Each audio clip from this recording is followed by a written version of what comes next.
pose? I will. Okay, done. Once I manage to get this thing working.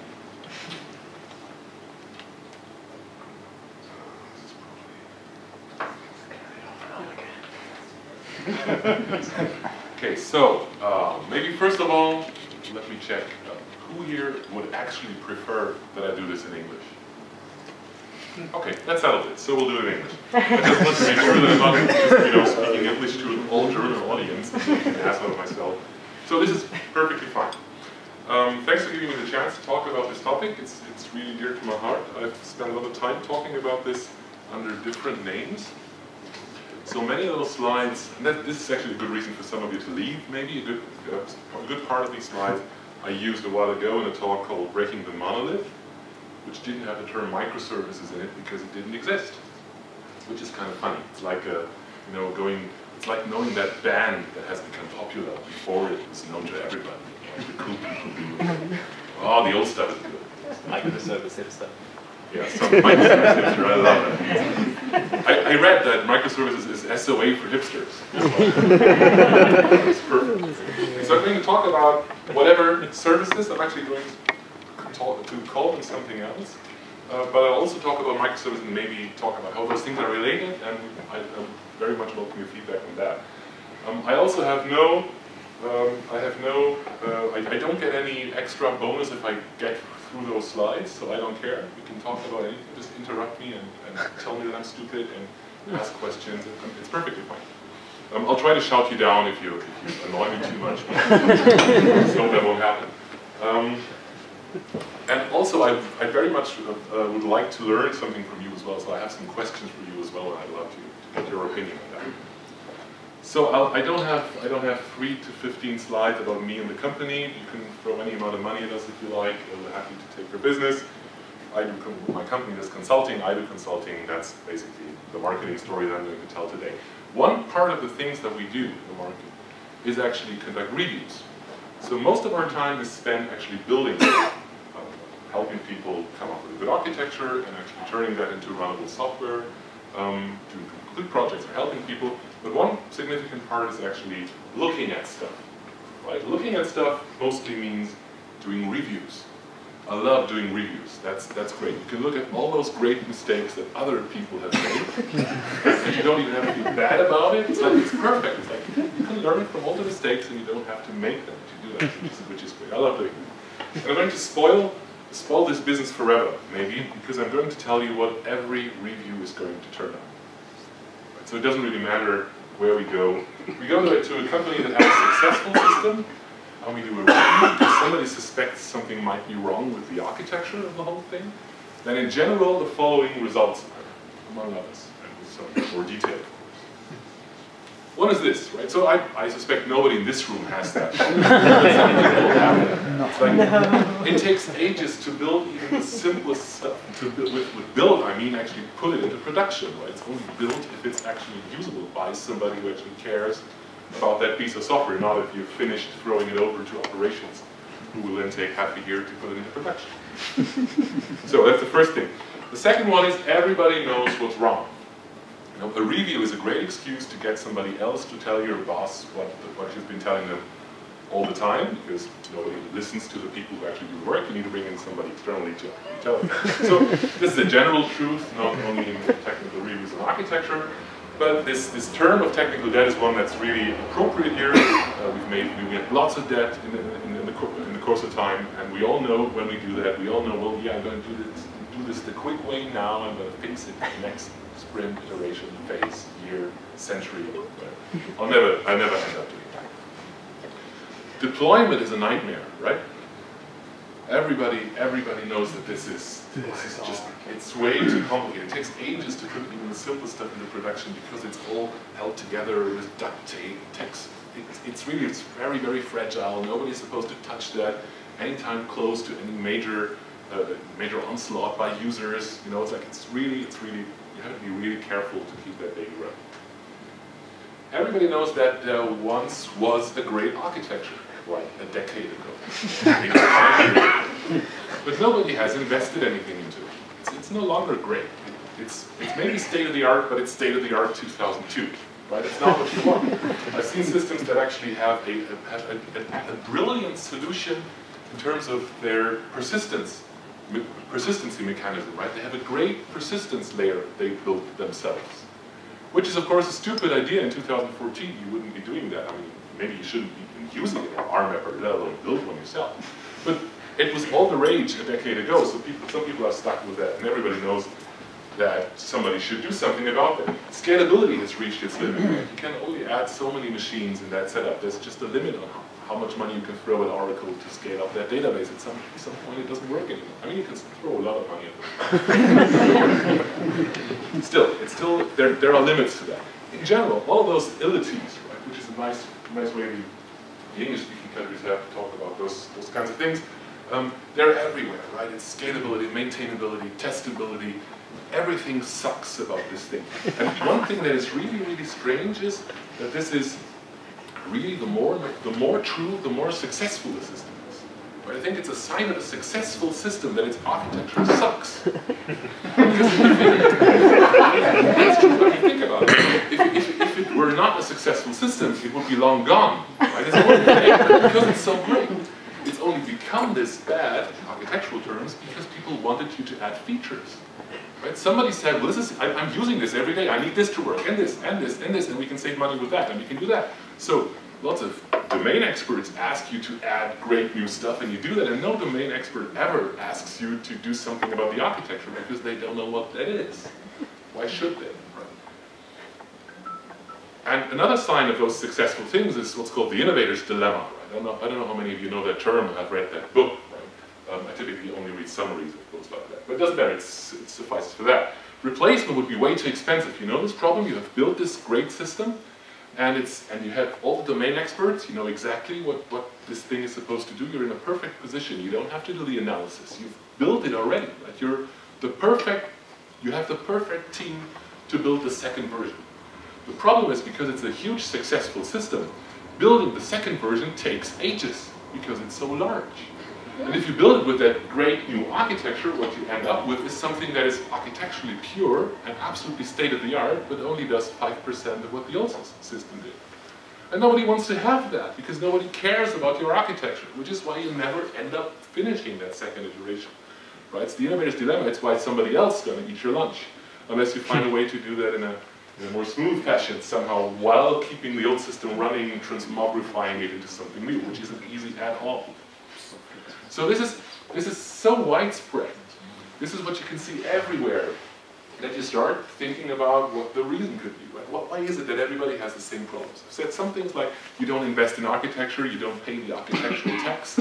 I like that metaphor a lot, I forget metaphor.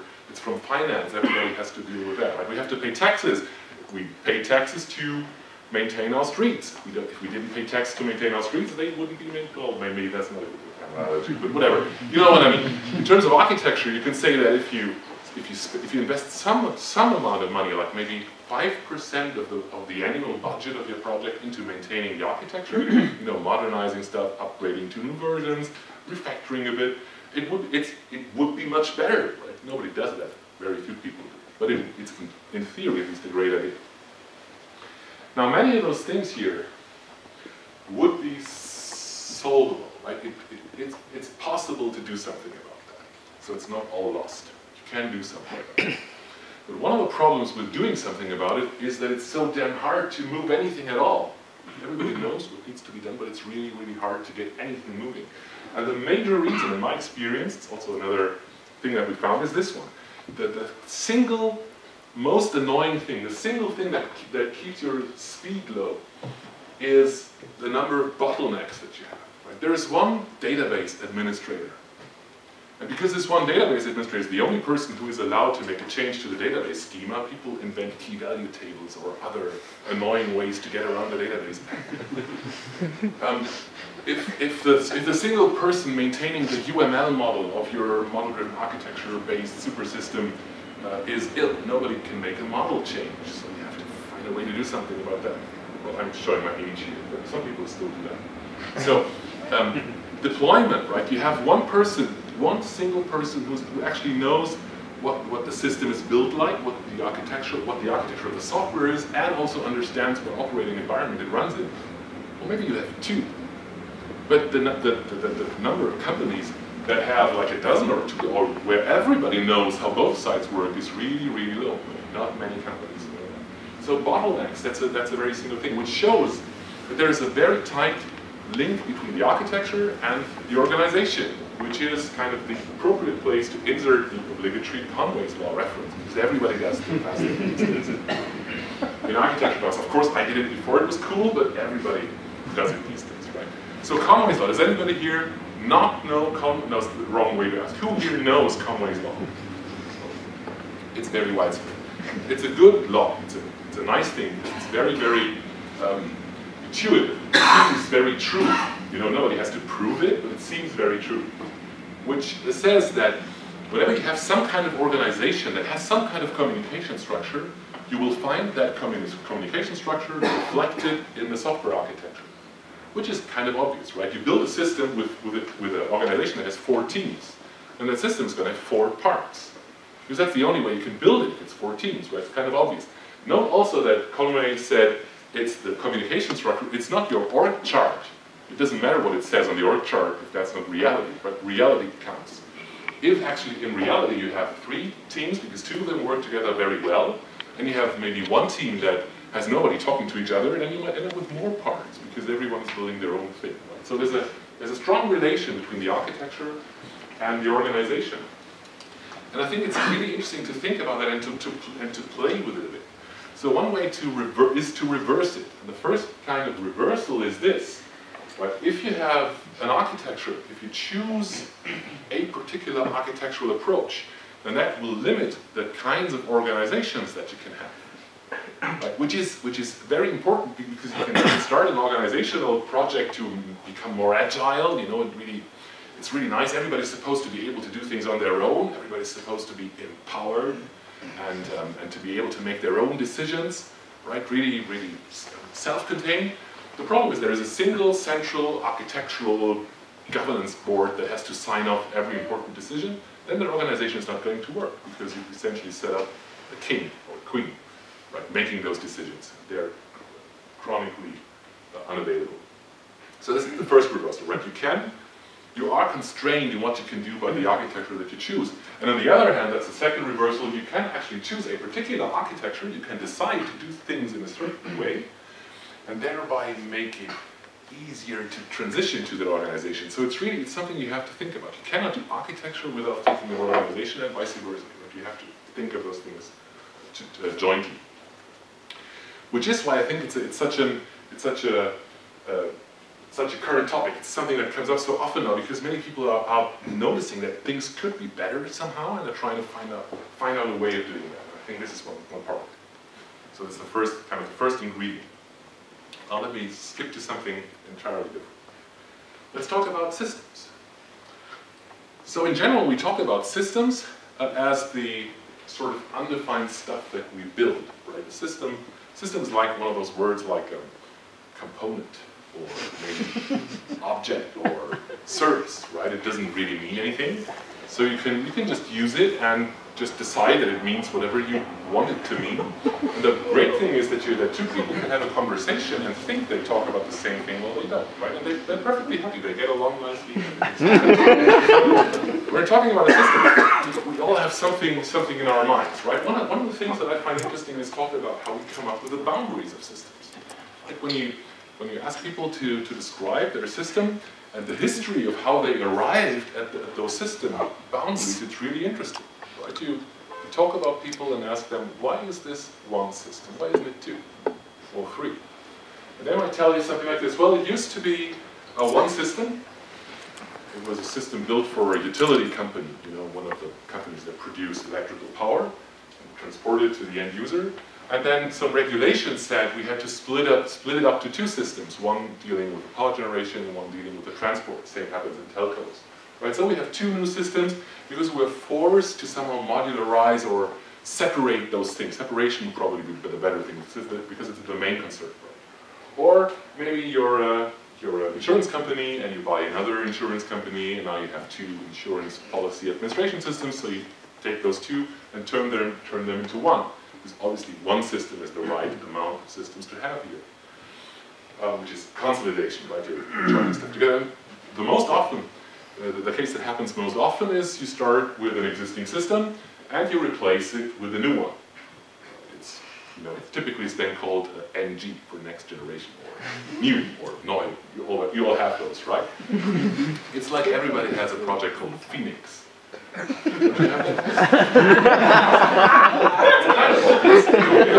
the platform burned, everybody has scars,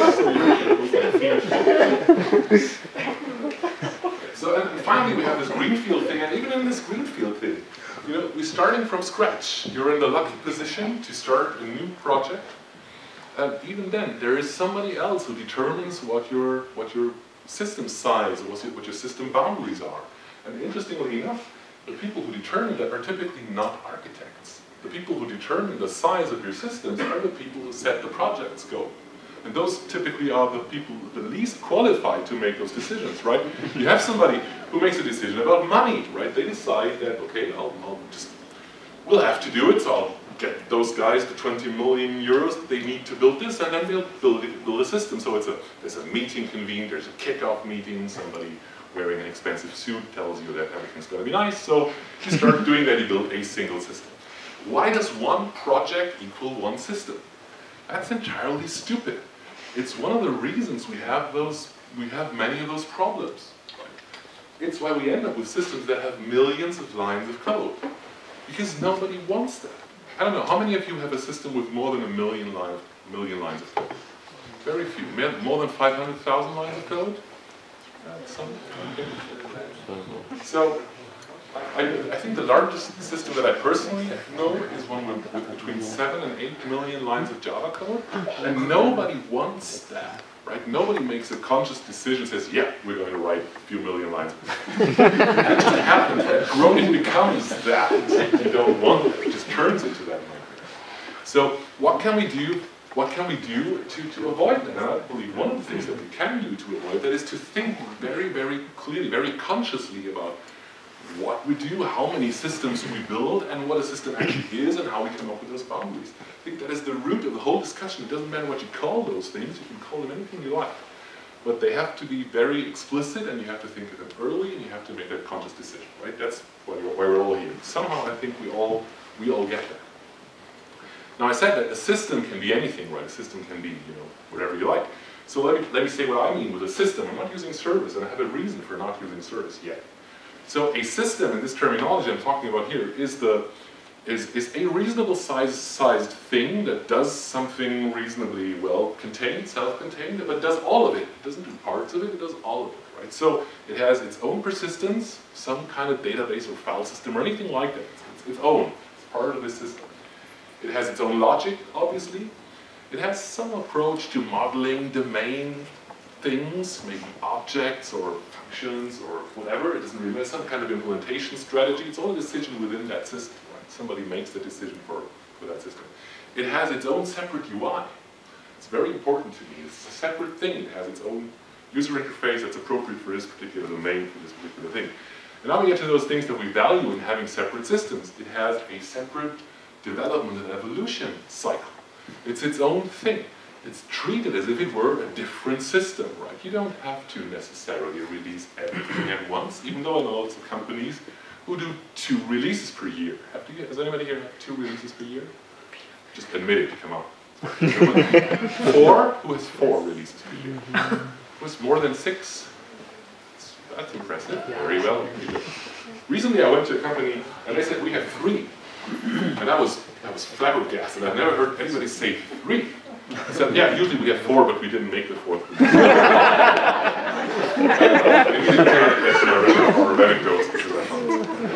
So having that means that you have to release everything at once. Very, very large companies have that problem. One of my customers is a very, very large bank in Switzerland. They have 2 releases per year. And that's because they have to compile everything. It's called the Great Compile. It's really it's millions of lines of PL1 code on the mainframe that all have to compile to make sure that everything works again. Amazing. So you don't get that. You have separate development cycles for each of those systems. Of course, those systems interact with others, but it's limited, right? You have a limited interaction with other systems, and maybe to get to that in a lot more detail a bit later. And of course, you have autonomous deployment, autonomous operations, right? This system is supposed to be able to go up and down independent of the other systems, right? You're supposed to introduce a new version because you deploy a new version, right? That is one thing. Now, that's actually the story that I've been telling for maybe 3 years now, right? So I talk about those things, and I noticed that lots of other people talk about the same thing. Some of them did that before. I talked about this. Some of them afterwards. It doesn't really matter. Good ideas just, well, I think it's a good idea. Some ideas just have their time, right? People notice that this comes up in various places. One is this one. They call it an app. Now, see if you notice anything familiar here, right? An app is supposed to be a separate runnable process, right? It's supposed to be accessible via standard ports and protocols. It doesn't matter what it's implemented in. It's supposed to be accessible using standards. It has a shared nothing model, right? So it doesn't share any memory with any other app. It's a self-contained thing. It scales horizontally, right? You can just instantiate 100 of those things and load balance between them, and they will do their own things. In contrast to my thing on the slide before, this doesn't have its own persistence, right? It's outside. That terminology, it's outside of the app. They make a very important point of having fast startup and recovery, right? This is supposed to be, you're supposed to be able to kill this thing with kill -9, and it's supposed to pop up again in 5 seconds and be available to serve the next call, right? And this is not from the microservices community, this comes from these guys. I don't know how many of you know them, it's really pretty cool. This is a set of best practices for building apps, they call it apps. You can use it in applying all of that to microservices. It's called the 12 factor net principle, or it's called the 12 factors, right? And those 12 things are sort of characteristics. It's not a framework, it's not a tool, it's not a library, it's a set of best practices. It's been created by some of the people who build Heroku. Heroku is a platform as a service offering, most of you probably know it's sitting on top of Amazon, but it's its own system. You can very easily deploy stuff into that. And they said, well, if you want to build something that works well on our platform, build it like this. Right? This is a cloud-friendly app development style. Again, it's not called microservices, it's called apps, but it's got a lot in common with it. Nice thing. And then we have the famous article, right? So, actually everybody says Martin Fowler wrote that article. In fact, Martin Fowler is brilliant at is turning things into words and everybody can understand, right? Actually, it was James Lewis who wrote most of that thing, and I heard him talk about this a while before. It doesn't matter. The two of them wrote this article, which is sort of canonical because everything that Martin Fowler writes becomes a canonical source of information. It's very useful. That's a very useful property, right? It shortens discussions tremendously. So many of those things here, right? You can see them. They overlap strongly with the rest here, right? The small things, maybe an exception. I'm not sure it's an exception. The small is maybe so important here because it's tied to the name. And I'm very sure you've had that discussion among yourselves here and everything, because everybody has that discussion. It's running in their own process, same as the apps. A lightweight communication mechanism, build around business capabilities, independently deployable, blah, blah. You've seen all that, right? It's the same concept. It seems that separating things into isolated unions is the key idea, right? It's just another incarnation of Conway's idea. And to a certain degree, it is kind of stupid. And we maybe have seen some people come up with that. So Martin Fowler himself wrote a blog post, some of you may have seen it, where he said, well, actually, this totally contradicts everything I've written a few years ago, right? I've said the first rule of distributed objects is don't distribute your objects. It just seems like everybody should be distributing everything. That sounds kind of wrong. Another guy, Simon Brown, another architect, has written, it seems to be totally weird to me that some people believe they can build a great system decomposed into microservices if they weren't able to build a great system decomposed into components or objects or anything else. What makes you think that you can do one when you couldn't do the other? Which is interesting. It's an interesting discussion. I think one of the points here is that you introduce an uncrossable boundary. You have that boundary here, and it's not as easy to cross as a boundary that is just a convention within your code. It's hard to do that. I mean, it's supposed to be hard. It's not supposed to be easy to go over that boundary. And that is supposed to make it the default that we build things in an isolated fashion as opposed to tightly integrated, tightly coupled. You can see with the lightweight communication mechanisms. I think sizing things, coming up with the right size is probably the hardest task that we're all facing right now. Personally, I tend to favor few of those things. Now, sure, I'm just saying that for the record, right? I favor like 15 or 20 of those things in a reasonably sized context, not 500. Now, other people have other opinions, and that's fine. I'm just saying this is one of the architectural decisions that you have to come up. Now, one of the things that I think is really different between these approaches, apart from size, is what we include in those things. But there are also, specifically, whether we include the persistence and whether we include the UI.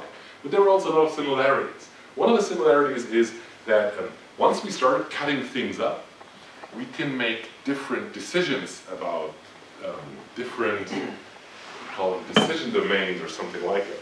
I like to talk about macro and micro architecture. Now, in Vision, you have this topology of things. It's services or systems or apps. I don't care. It's a defined number, 5 or 200. I don't care. And those things have a connection to each other.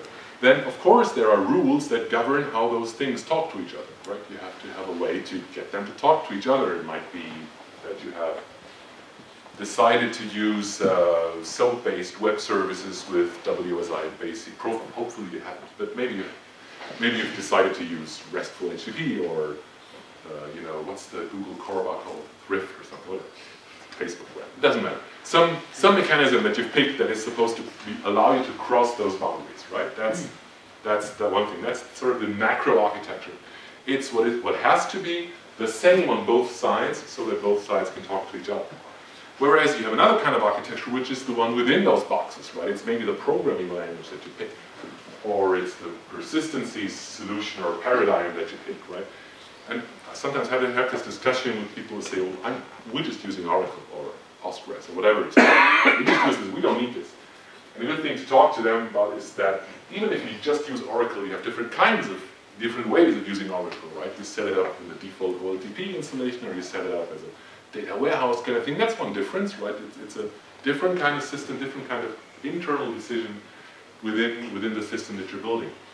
So you have this micro-architecture as well. This micro-architecture is something that governs the decisions inside. And I think that is a both blindingly obvious and really, really dramatic change. Sometimes those, I think the most interesting things have that feeling. It's totally obvious, it seems utterly trivial, but the consequences are pretty large. Right? It's essentially the idea of having some sort of thing like this. You know, this is the past. We had those layer models, we use them everywhere, and we have modules within those things, right? And now we just simply turn what's inside to be the thing that's outside, so we have those models, and each of them has makes their own decisions, right? The logical structure becomes a defining thing from the outside. That's really all there is to it. All those approaches, doesn't matter what name you use. It's the same thing. Another epiphany 2 weeks ago was a customer, Telco, big one, and they had just introduced layers. Can I say that? Well, I didn't mention the name, did I? I did. So, some telco. And they had just introduced layers as a company-wide architectural pattern. So that is, I think, the worst thing that you can possibly do. I think layers are way overrated anyway. But if you pick that layered architecture here and just decide, well, this is what my company looks like now. I have persistence or data services, and I have logic services, and I have an API layer across the whole company, and I have a set of client services.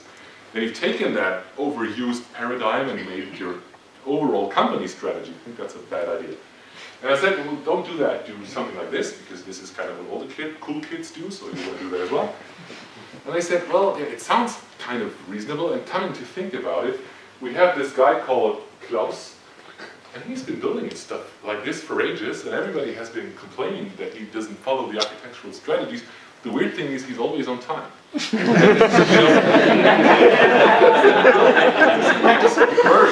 ask him to do something, and a few weeks later it's there. Maybe that should give you some kind of indication. So I think this is a pretty obvious thing. Now, if you talk to people about this, right, structure it differently, you ask them to give people more freedom. You ask somebody whose task it usually is to limit freedom, to give more freedom to people, right? Because what we're saying is, allow people to make different decisions in two of those systems, right? One of them can pick this, one of them can pick that. And depending on how many suit and tie wearing people are in the audience, this is a dangerous thing to say. Because they're afraid of chaos. They're afraid, and with good reason, they're afraid of allowing everything. I don't know about your companies, but many companies would have a problem if somebody said, well, yeah, you can use any programming language you like. I don't care, it doesn't matter. It's your system, just do what you want. So everybody says, okay, somebody has to maintain that. I mean, it's nice if you wrote that in Haskell or OCaml. It's probably going to be pretty hard to find people who can do that. They'll be awesome and motivated, but it'll be hard to find them. So, well, the answer to that is you're not suggesting that everybody can do everything. It's perfectly fine to have rules and guidelines, and how many rules you have, and how strict your guidelines are is a decision that depends on your company culture and the company size and lots of factors. There's no right or wrong here. Everybody makes their own decisions. But the very least that you should do is make decisions on one side, those are the cross-system kinds of decisions, separate from those on the other side. So, on the cross-system side of things, we have all of the things that affect the overall communication. It's the macro architecture, right? It's the stuff that affects whether things can talk to each other. And I've made my personal pick, just when I made that slide in 3 minutes or so, so don't take that too seriously. It's just a bunch of things that I think should be probably standardized across the systems. Right? And there's another kind of things that you maybe want to leave open to the people within the systems, right? But that doesn't mean that they can pick any programming language. Maybe you say that in my company everything is Java, or maybe you say in my company everything's JVM based. Or maybe you say we only use Java, Python, and JavaScript. That's I think what Google did. You just pick a reasonable number, right? But whatever you do, these decisions here are different from these. And you're not supposed to write them in a single document. Because if you do that, then everything changes at once. Everything is one big kind of mess. It's kind of a big ball of mud of architectural decisions, which will haunt you until kingdom come. Because what you find in reality is that those things have different life cycles, right? You have something that is the number of the system internal rules, right? However flexible you are, it doesn't really matter. You make your decisions. And even if you pick just one thing, even if you say, well, we use, I don't know, these Java frameworks and this version of the programming of the JVM, all Java 7 or whatever, Java 8, then at some point in time you will want to change that. Even if it's just an upgrade in terms of the version number, you want to change that. But you still want the system that is built using version 1.1 of those rules to be able to communicate with one built using 1.0. So the cross-system rules have a different life cycle. Of course, you change your mind there. Today REST and HTTP are cool. Maybe they're not going to be cool 10 years from now. I have a hard time imagining that, but who knows? Might happen. I was a Corba fan, so who am I to complain about that? So things like that happen. But as long as you adhere to the cross-system rules with your things down here, they can still communicate to each other. And this actually means that you can modernize stuff. I don't know whether it's in the article, but in his talks, James Lewis talks about built for replacement, not for reuse, which I think is a brilliant concept. It's not as if he's seriously suggesting that you throw everything away once you get annoyed with it, but it's great to be able to do that. Right? You have this smaller thing and you can replace it by a completely new thing. That has the right size, so that's possible. And that's exactly the problem that many of our customers, those with a decade-old system, have. They cannot replace anything. Because replacing the log library would affect the persistence layer, which would affect the the app server version, which doesn't run on the new operating system. It's cascades and it ripples through the whole system. You cannot modernize anything without touching everything.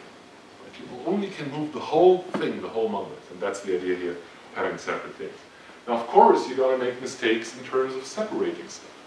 Right? You come up with this, your system, your complete system carved up into 3 or 5 or 17 things, and you split that up. Of course, that's going to change as well, so that will happen, but hopefully not as often as the rest will happen. Anybody buy into that? Did that make any sense to you? It was all very obvious, and did that last week as well, last month. So one of the things that I find interesting is talking about whether or not, or why we end up with that stuff. Right? If that is so obvious, why don't we build this stuff that way anyway? Why haven't we been doing that for a decade? I think it's mostly due to the fact that our views change. Right? When you're young and innocent, you know this feeling. You started a new project and you've been in the past project for 5 years.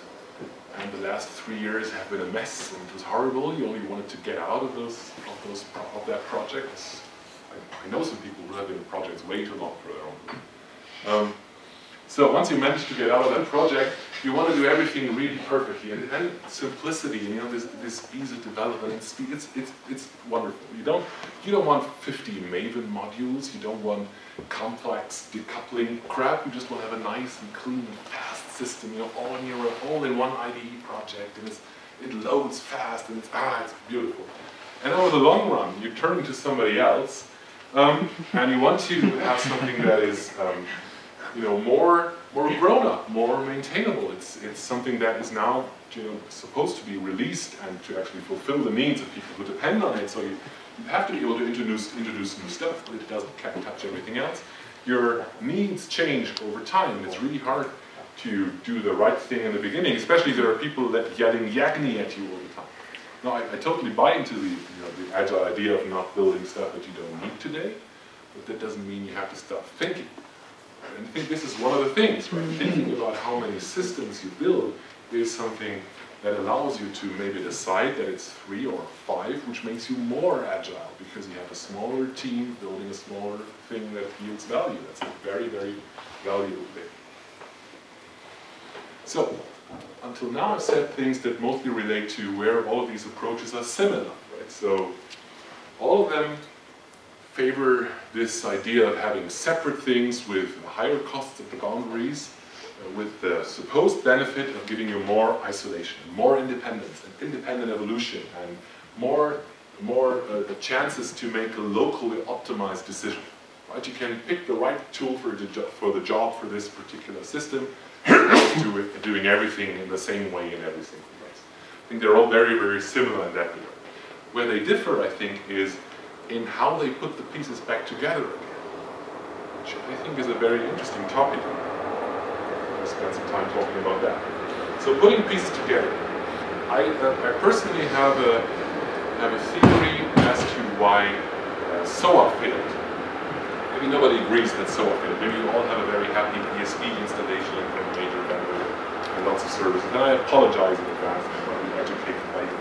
But most people I talk to have bad experience with that. And I think it's an interesting thing to look at why that happened. And here's my personal theory. My theory is this. People think the world is like this. Once we build those services, the client piece is going to be a piece of cake. Right? It's going to be really easy. We have this big thing, we factor out the services, and once we have the services, it's really easy to build new things because we just have to assemble the services to form new applications. What could be easier than that, right? Then somebody's wont to talk about Legos, and you have to hit them so that they shut up again. But whatever, you think about this thing. And typically what you have here is people talking about this who've never built this. That's because architects don't build UIs. I'm an architect, right? So my experience is the people who turn into architects typically are back-end people. It's not a bad thing per se, right? A nice and decent back-end person. But what you do when you have a back-end person all your life is you underestimate the value of the client. And if you're an experienced back-end person, you know that. Experienced back-end people tend to think much more of their front-end counterparts than new architects. Because the idea that you once you have those services that the front end at the client is going to be easy is just wrong. What typically happens is something like this. You have those services, but those services don't do anything. They don't do anything. They're essentially fancy JVC drivers. The interface will just allow you to create, in a complicated fashion, because now you have one table here and one table there, and you can't join them anymore, so you have a 1 + n problem. Those things happen because the abstraction layer is way too low. It's way too low because those things here suffer from what Fowler, I think, called and the same symptom as an anemic domain model has. Right? If you have those objects that don't do anything, it's the same kind of pattern. Same thing here. And this becomes really obvious, and I've seen by now multiple companies, really modern, super cool, very well-known companies fall into that trap. This becomes really annoying once you put the internet in between. You know, this is your fancy new single-page application. It's all shiny and new and built with Angular, Ember, right? So everything's going to be great because but it calls to anemic services that don't do anything, and it calls to them a lot. Right? It does all the orchestration. The single page app, what's now on your client, does all the orchestration, talks to the server all the time, and it has to do all that stuff here. Worse, your iOS application and your Android application do the same thing, just using a different programming language. Right? You've built the same thing 3 times, and they all orchestrate the logic on the server side. Interestingly enough, some of the people who talk about their successful microservices strategy don't talk about their somewhat unsuccessful client strategy. So you need to watch out. Now, one of the things that you can do here is you can introduce another layer here, right? An orchestration layer.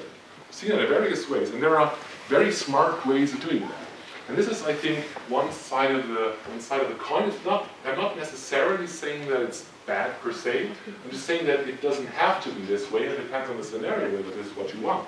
Sometimes you can do that. For example, and I'm not going to go into that, you can use an approach like RX, you know, RX Java, one of those reactive extension frameworks in one of the programming languages, to make it easy to orchestrate stuff simultaneously. You're talking to multiple things at once, and the results that they deliver are merged into a new result that you send out to your client. Very fancy, very nicely done. But maybe you shouldn't have been doing that in the first place. Maybe this wasn't a good idea, because if you look at this is just a totally unnecessary network call. Actually, damn, I forgot that. I wanted to introduce a slide here with a table showing the difference in the orders of magnitude from a local call to a network call. I'm the first person who loves RESTful HTTP, right? Love that. But it comes with a cost, and that cost is anything between 10,000 and 100,000 times slower for a call than a local call. So maybe you should have that layer here, because it doesn't add anything. Maybe you should build stuff like this. You know, give the service a little more to do. Then turn this into something that exposes actual business logic. You know, the parts of the flow that are independent from the presentation logic. I'm not suggesting you put everything here, but you know, the decisions like if this value is more than 5,000, then the second person has to approve this purchase. That's not something that you should be building in your single page app up here. It belongs down here, and it automatically makes your services fatter. In fact, this is where I think the approach is different. I think it should be built like this. I think it should actually be silos. It's a risky thing to say, because silo is a bad term, right? A silo is a bad thing by definition. It was what we wanted to get away from with our SOA. See if you saw how that turned out. So I've looked for a term for ages. If any of you follow me on Twitter, you've seen me tweet about 100 different words. I've settled on this for the moment, a self-contained system that's sufficiently generic, but not used by anybody else, so I can take it, and I'll define it. So a self-contained system, in my definition here, is an autonomous web application. I don't call it a service, because it's an application. It has a UI. It has, you know, an HTML UI. I'm just for the moment I'm centering on web UIs. I don't care about the other stuff. Nobody should, but I do. So I like this kind of stuff. So it's owned by one team. It's very important. One team may own more than one SCS, but it's owned by one team. And there are essentially no sync remote calls. It's also a pretty big difference. I think this is something that I don't think should be done, because if you do it, it's no longer a self-contained system. Kind of obvious, right? If there are remote calls, they're inside the system. That's kind of okay. The service API is completely optional. If it has a UI that fulfills all the needs of your users, then maybe you don't need an extra API. It has data logic. It has no shared UI. I'm going to talk about that for a minute very soon. And one thing that I've also learned the hard way, it does no code sharing except in a pull-based fashion. That means if I have 2 of those things, and I will have more than one, if I have 2 of those self-contained systems, they're not allowed to share code unless it's pull-based, which means everybody can decide whether they want to use it and when they use it and when they want to upgrade. So with one of our customers, we came up with a, I think, great plan to say every time you want to share code, it has to go through a public GitHub repository. It's the only way you can share code. Once it's an open source project in a public GitHub repository, it's like any other library that they can use but don't have to use. It's just an offering. But you never depend on on two systems that have to communicate to use the same piece of code. That's actually a SOA tenet from a decade ago. Now, I'll talk about how this is similar or not similar to microservices again in a second, but I want to stress one thing that I think is undervalued, which is what we like to call web-native front-end integration, which is weird to talk about web-native in a web application. I found it to be a useful thing because many people build web applications that are most emphatically not web applications. I mean, they use the browser as a runtime environment, but they're not really supposed to use that web stuff, right? They're supposed to hide most of that stuff. So I want to talk about that for a brief time. So once you talk about those different things, once you talk about those self-contained systems, you have to find out how to integrate them because you don't want your users to care about that, right? Your users don't care about your microservices, your users don't care about your systems, components, objects, or whatever. They care for getting their job done, right? They want to see, they want to move from page to page. That's essentially what they want to do, right? They want to do their thing using the browser UI. Now at some point in time, you want to present stuff from two different things. In my case, from two different SCS things, two different microservices. The way to do this here could be to integrate on the server side. Right? This could be, some extra server that aggregates stuff. Maybe it's a varnish cache that does ESI, if you know what that is, or it does some other side of service that includes, or God forbid, it's a portal server. Don't do that. But if you do that, it would do the job of actually turning what's from this, what comes from here, what comes from there, into a single HTML page, right? That's what we want to do. Or you could do that on the client side. So we start on the client, and we actually aggregate stuff from multiple backend services through AJAX calls into a single HTML page, right? The same thing. What I believe is the better solution is the magical integration concept. The magical integration concept is called a link. I'm a fan of that. And that actually means that you have two pages. It's a revolutionary concept. So you actually end up having two backends that both send their own HTML page, and you connect those HTML pages by moving from one to the next by means of a link. Which of course seems totally awkward and 90s-like, right? What is this? Is this 1995 calling or what? No, it's actually a very reasonable approach, and it's one that's been done in many places. I'll give you one good example, which is Amazon. If you're on Amazon.com or Amazon.de and you order a book and you go to the checkout, you're not using one click, you're going to the checkout, then you'll notice that the page changes slightly. It's actually a different application that you're talking to. It's a different application that handles the checkout from the one that allows you to initiate the purchase. The checkout then moves you through those steps, always forward, never backward, with reason. And you can actually purchase something or check out your cart, shopping cart, to actually get your stuff. Or another example would be Xing, right? Xing.com.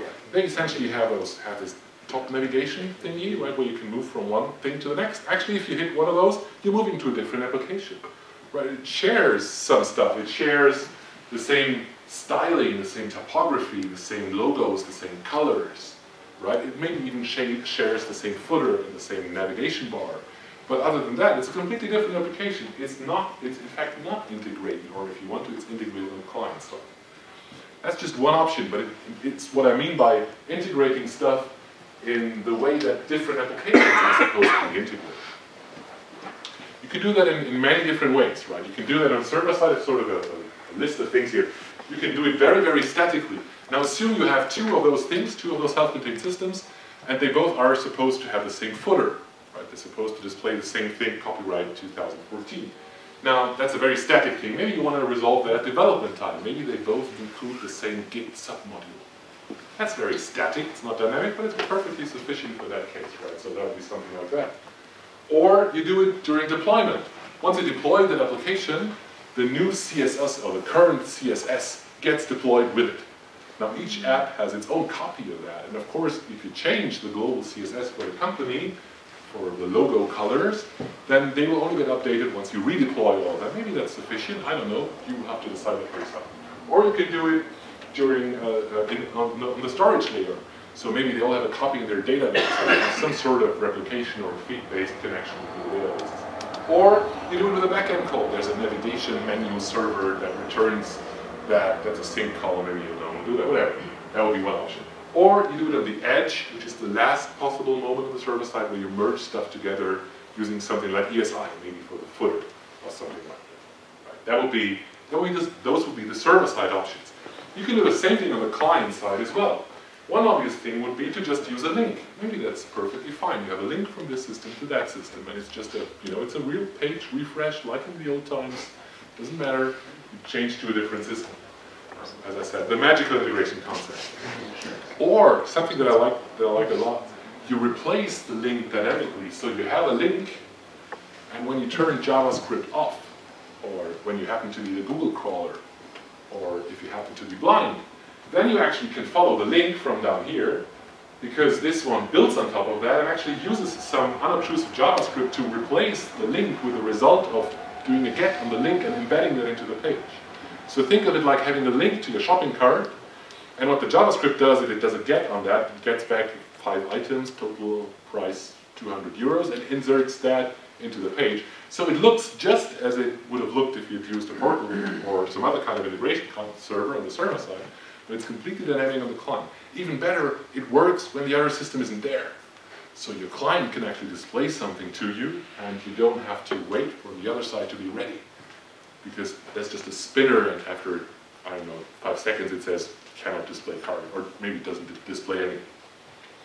Or you can do what you would do in a single-page app or in a pure JavaScript style and just do widgets or other things that embed stuff, maybe if it's not critical for your SEO or for crawls and other stuff.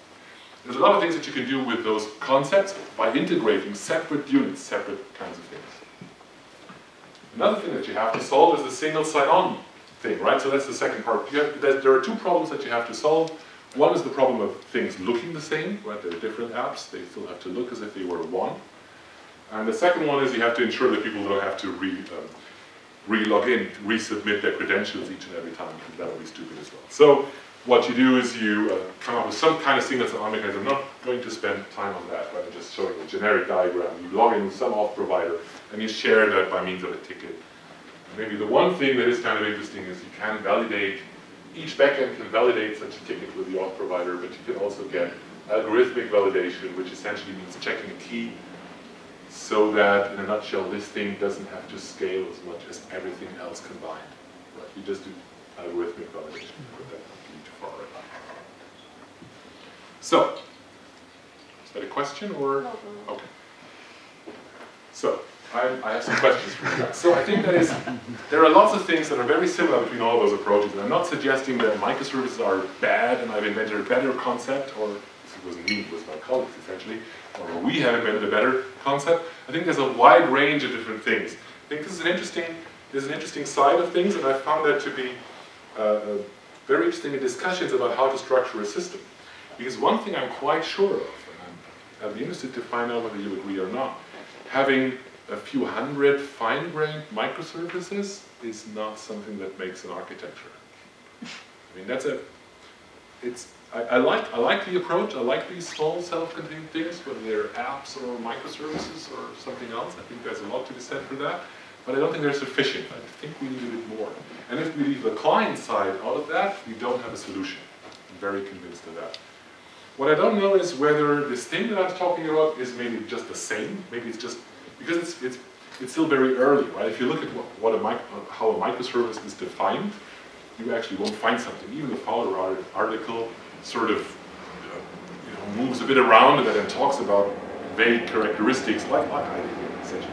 So it just there's no hard definition. For example, I tried my best, but I couldn't find a hard definition saying whether the UI is supposed to be part of the microservice or not.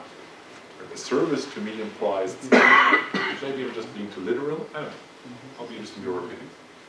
Also, there are others that I haven't shown like for example, autonomous business components, which is a concept introduced by Uli Dahan, CPRS thing, which is also quite similar. That has a UI, but it also isn't microservices. I think that's a different approach.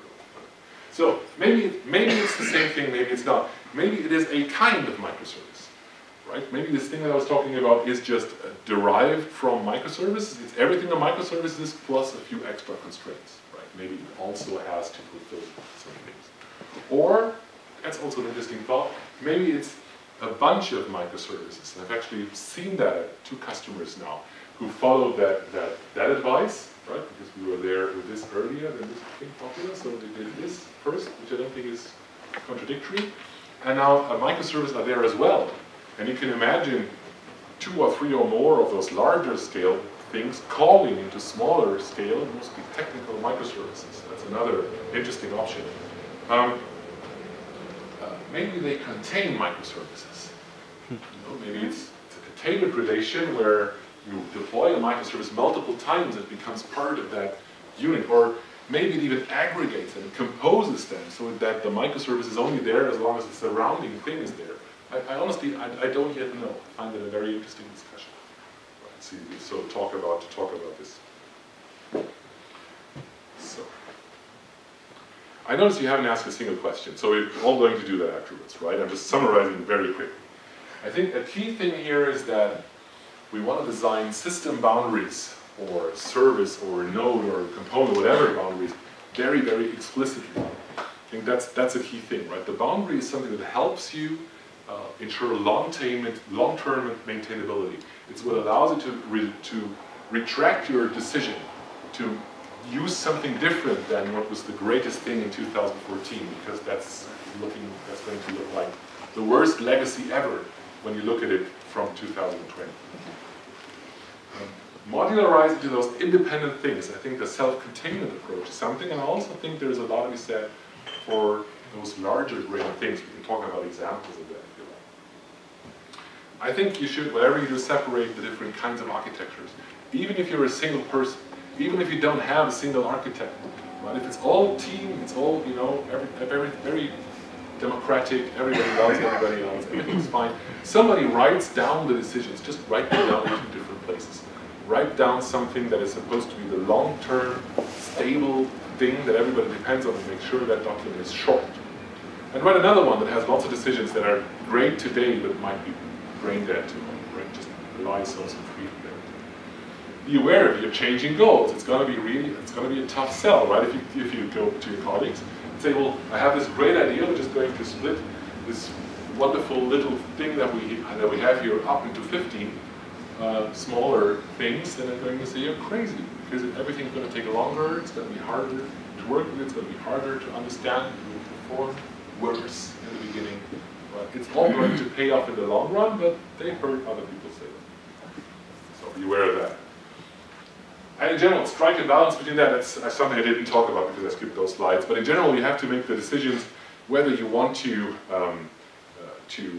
put lots of infrastructural decisions on the left side of my little chart there and make decisions that actually everybody has to adhere to because that gives you control, versus having less control so that the independent teams can work more independently than in the beginning.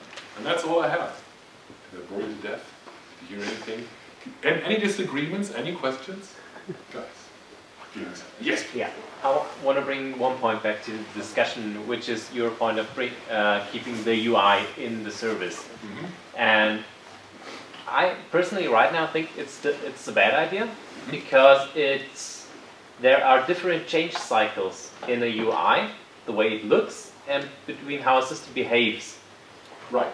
And so if I keep the UI in my service, I break my replaceability. I fear. So. Yeah, I think it's a very useful discussion. I'm not 100% sure. So my counter argument would be there are certain things that we label as being UI, which in fact are not.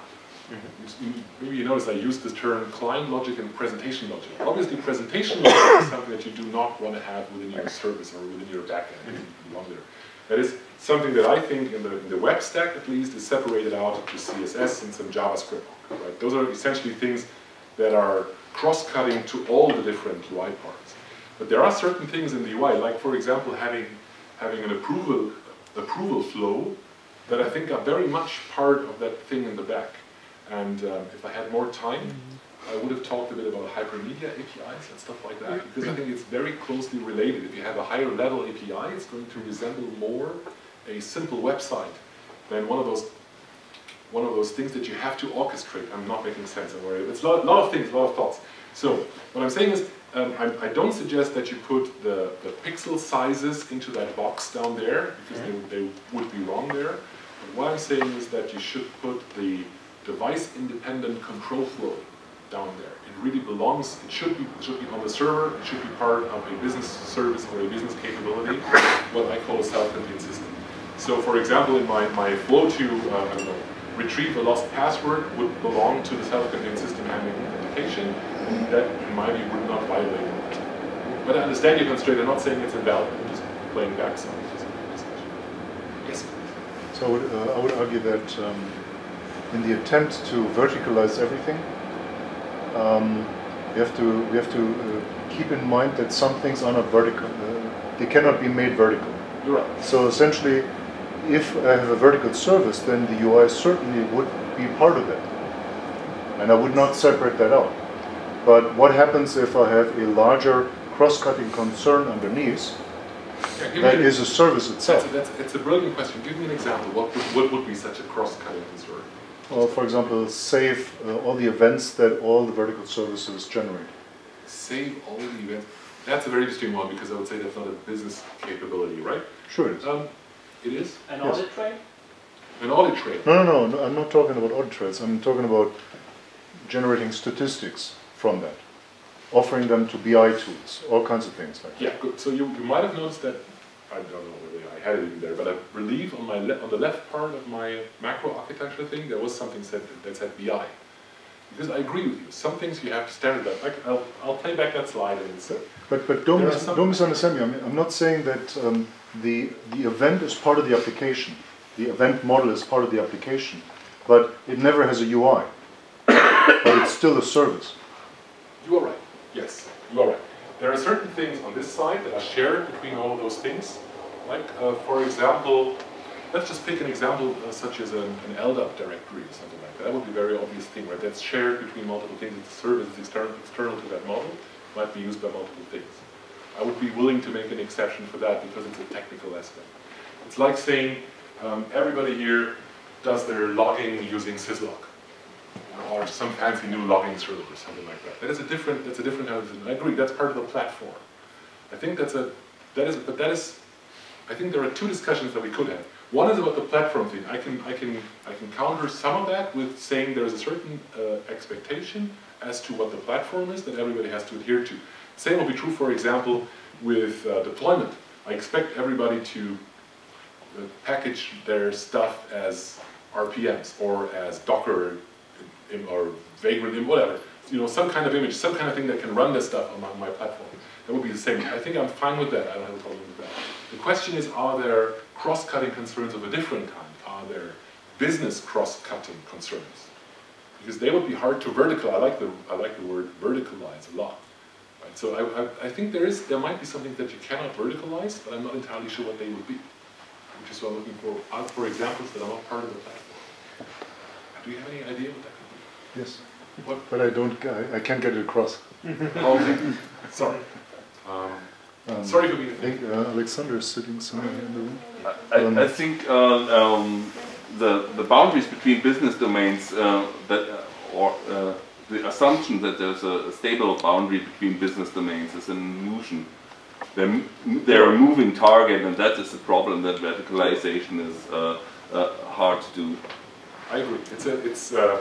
I actually do agree. I think I had this somewhere here, and I said, hopefully this upper layer doesn't change that often, right? And we can debate which changes more often. Yeah. Probably depends on A, how dynamic your business is, and B, how well you manage to turn the dynamic things into new systems. Right? Because it's sort of, if you apply the open-close principle at the absolute top level of things, you would say that ideally, every time somebody comes up with a new business idea, that would be a new system. You build the new one with whatever technology is appropriate for that, and you add it to the rest. And if you think of a lot of things, if one of those boxes is, say, authentication, another one is user core data management, another one is workflow, another one is, I don't know, lots of things, then they probably wouldn't need to be touched if you add a new product. If you find that you, for example, I had one customer, well-known customer, where we came up, well, actually, they came up, and we actually wanted them to change, but they didn't for other reasons. They had a central configuration system that contained all of the configuration for all of the products. So every time you added a new product, you had to touch that system. So it changed all the time. That was a bad model. It was a bad there was essentially no separation of concerns because you couldn't add the new thing there. So part of what I didn't show, what I didn't discuss, is that those self-contained systems also have their own view on the data.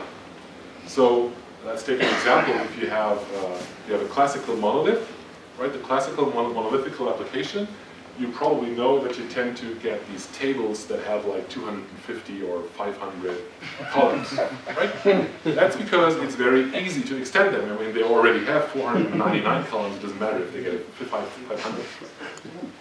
So they grow and grow and grow and grow.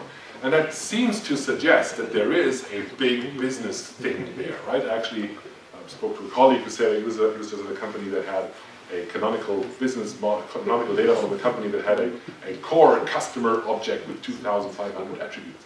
That's a super good idea. If you think in those systems, then each of those systems would have its own view on the customer, sort of like a bounded context D&D view on that customer.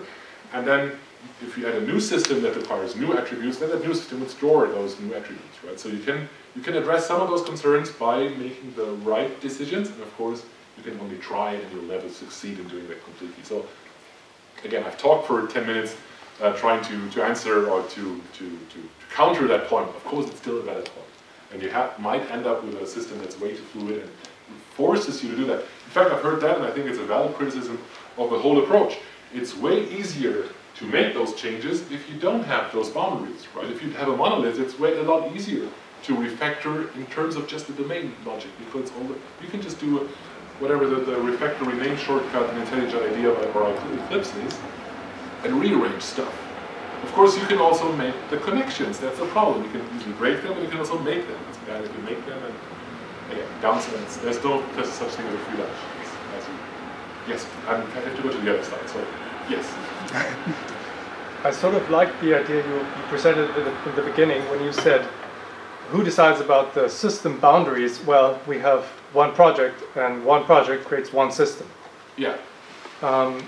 So from what I understand, you suggest it would be better within a project to think about many systems to be created, or self-contained systems.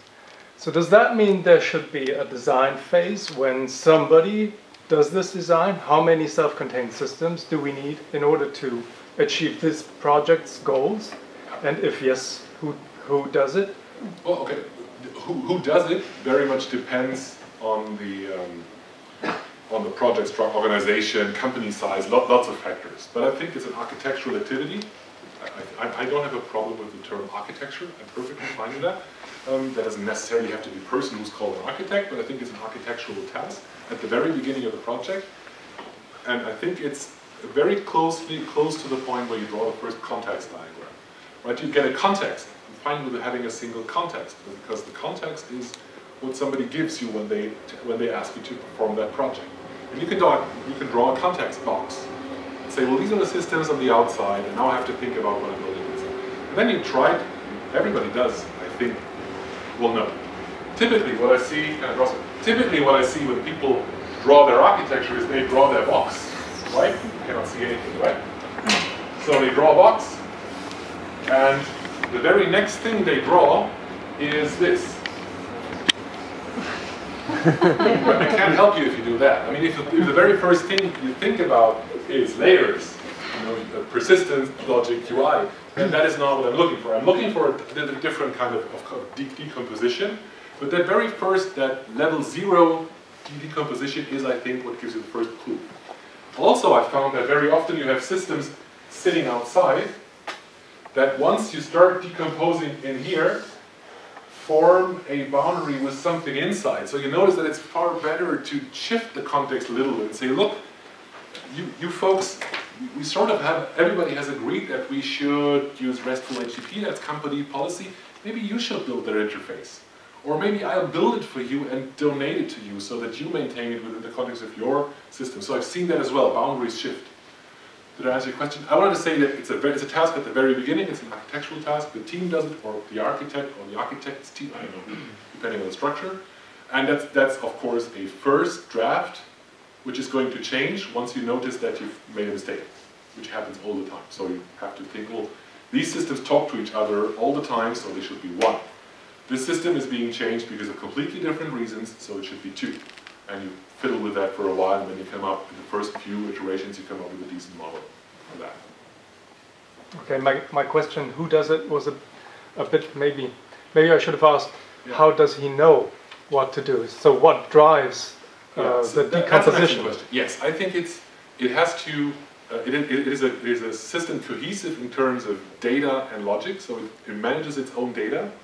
It is supposed to provide something meaningful on top of that. So typically it's a stateful thing. Like for example, it could be the thing that manages the usernames and passwords and the registration process and everything related to that. It doesn't care about whether you're building a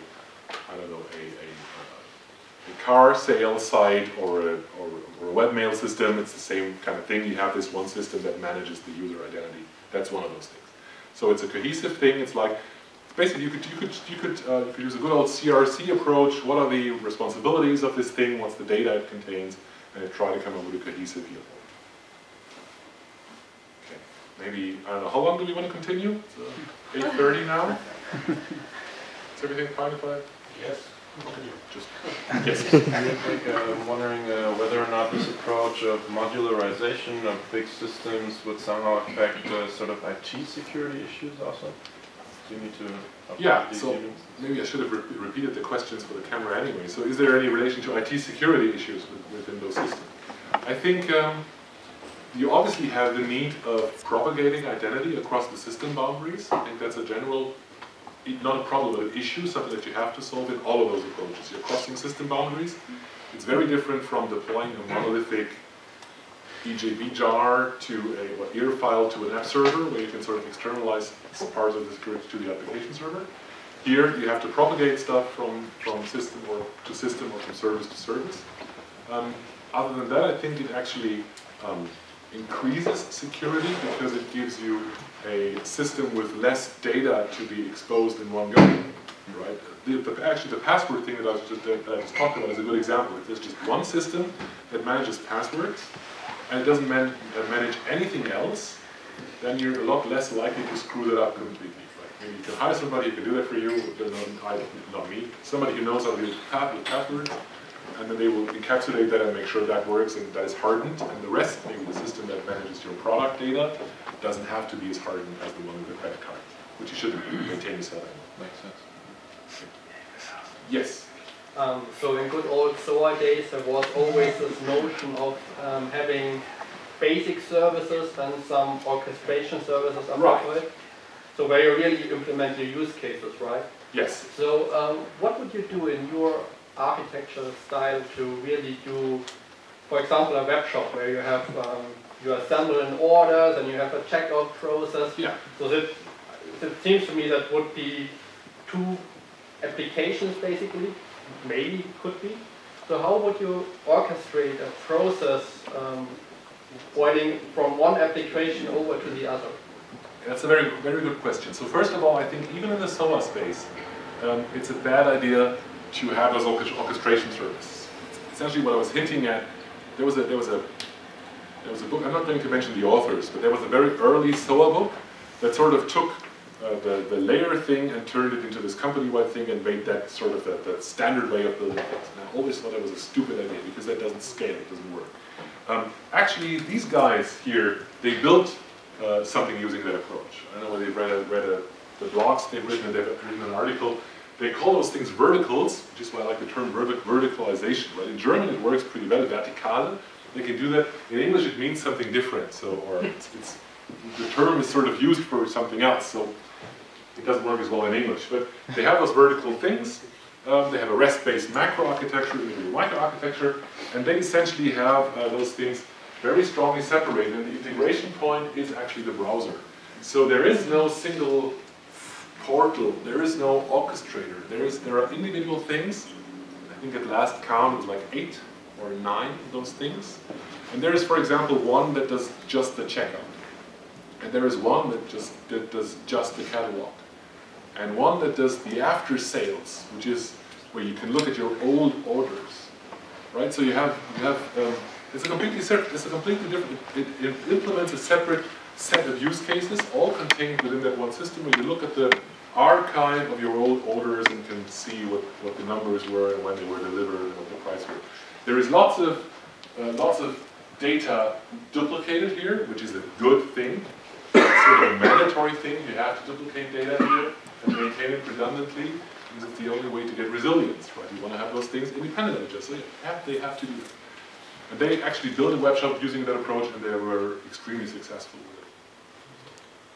No orchestration needed. The answer.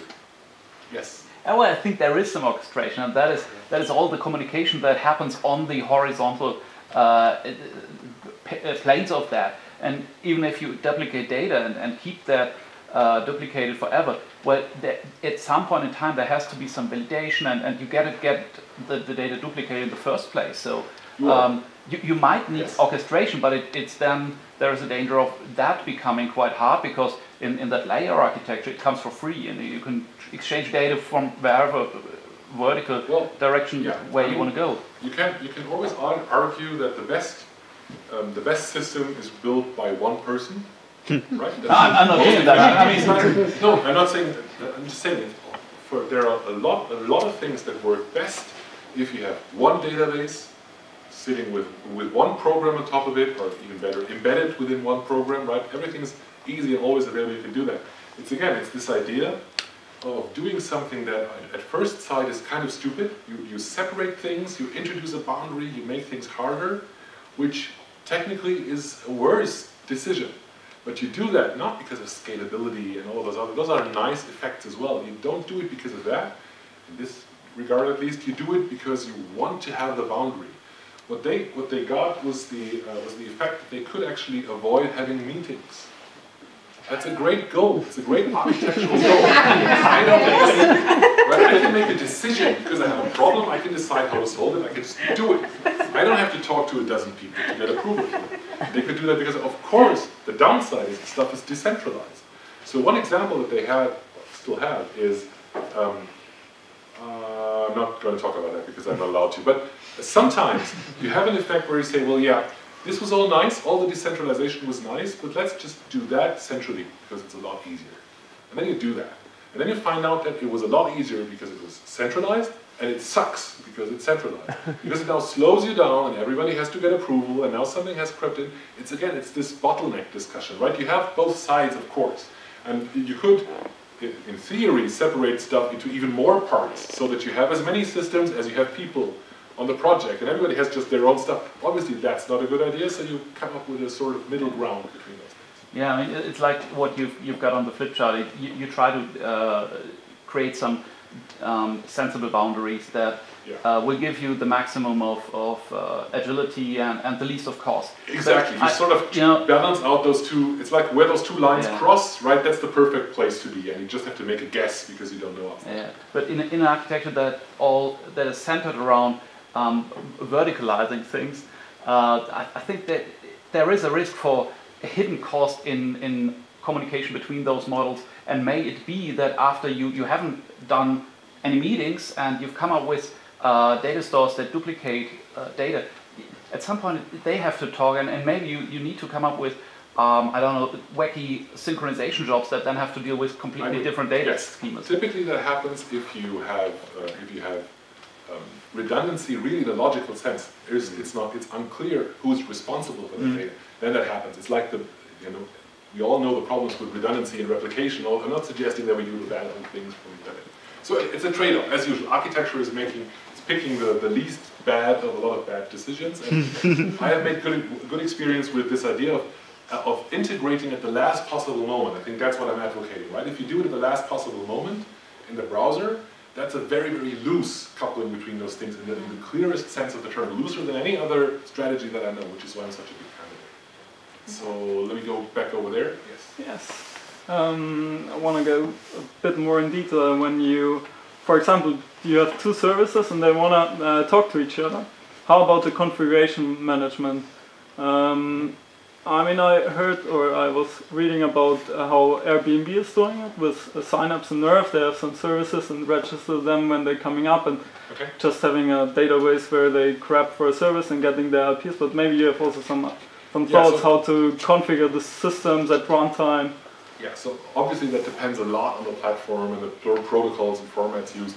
So I'm a big fan, as I said, of RESTful HTTP and hypermedia. I like using HTTP calls to get a document that contains the links to the stuff that I want to talk to, and that's what most of these are based upon. So you do you have one well-known URI passed to you during startup or during configuration. You do an HTTP GET to that URI. You get back a document. That document contains the links that resolve the services for you. Right? So you have a logical name, and you use the logical name to look up a link relation that points to some place where you can actually perform your RESTful calls, and then you go from one place to the next by means of links within the representations that you receive. But obviously you could come up with a distributed hash table that contains key value pairs mapping from logical names to service endpoints using Zookeeper or something, so there are various ways of doing that. I'm not aware of any particularly great way that's better than all the others. I've seen lots of different ones. I personally am a big fan of the rest of them.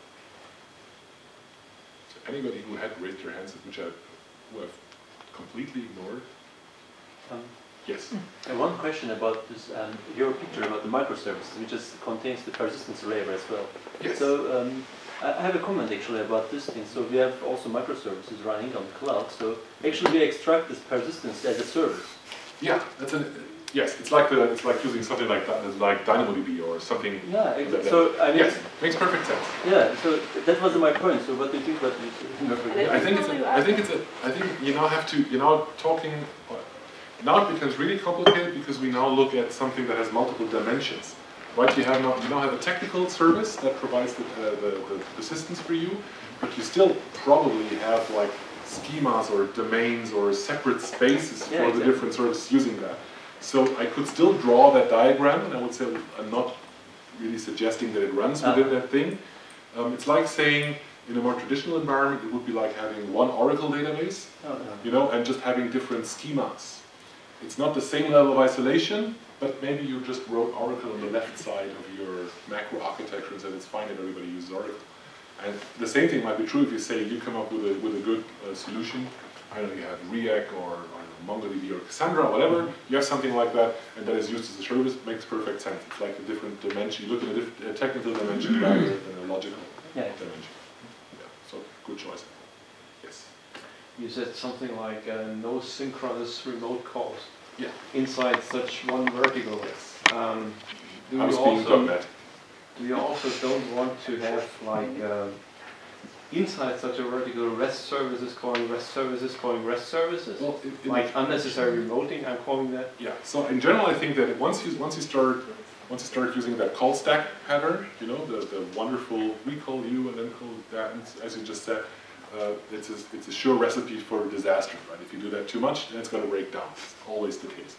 And I also think that in general, I think it makes systems brittle, and it's one of the reasons why many SOA approaches that try to avoid redundancy at all costs fail.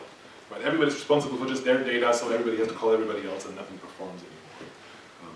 It's like one of those horrible projects. I've seen so many. So that's not a good idea. I still think we're doing that all the time. We're having remote call. We're doing I don't know.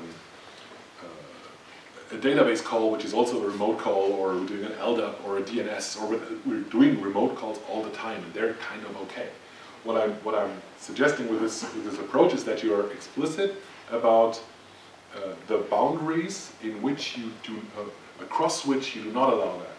So if you say I have this self-contained system, then boundaries calls within that are okay, but calls across that boundary would not be okay, because you're crossing a responsibility domain or a resilience domain, whatever you want to call it. Because it is no longer your problem if this thing is down, because you're going to depend on somebody else.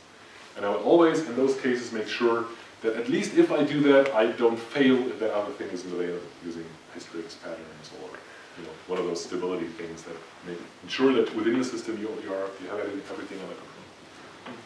So maybe one or two last ones, and then we'll call it a day and continue the discussion over beer if you want to.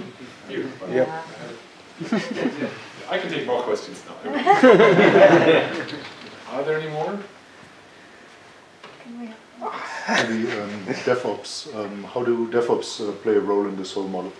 We build it, we have lots of services, and how does it interface with people? So I'm an extreme fan of having those teams responsible for everything, like a full stack team that's responsible for everything. Ideally, from the business side of things, thinking about what the valuable thing would be to offer to the users, down to actually deploying that and seeing whether they actually use it. Right? That would be the perfect loop in my view. I think of something and then I see whether people like it. Right? That's perfect. And whether you can achieve that or not very much depends on the kind of structure that you're embedded into. If you're in a traditional company that has introduced ITIL, and has a different, has a subsidiary that actually runs the actual systems, then you're very unlikely to get a DevOps. But if you're a modern startup, then obviously that should be what you strive for. I think it's a very nice relation. It's also one of those things where I saw that in the projects where people took those shortcuts, where they said, well, yeah, we're going to do this thing centrally. They always had a problem with exactly that. For instance, we actually have a slide, it's even animated, I have to show it to you, that I built for one of them once we had that discussion, which was this one. You can have your monolith, that's the monolith here, right? And you can cut the monolith into wonderful small little pieces. If once you put those little pieces into production, they turn into a monolith again, you haven't gained anything. Right? So sort of, it's not a joke slide. That's the reason, right? I actually built it because that's exactly what one of our customers did. They convinced everybody that it's a great idea to do this except operations. Yeah, that's kind of cool. Just give us the typical stuff every 6 weeks. We're going to test it for 2 weeks and then we're going to do the product. So that's why. So maybe one last one and then none. Guys, it was a pleasure. Excellent questions, great discussion, great comments. Have a nice night.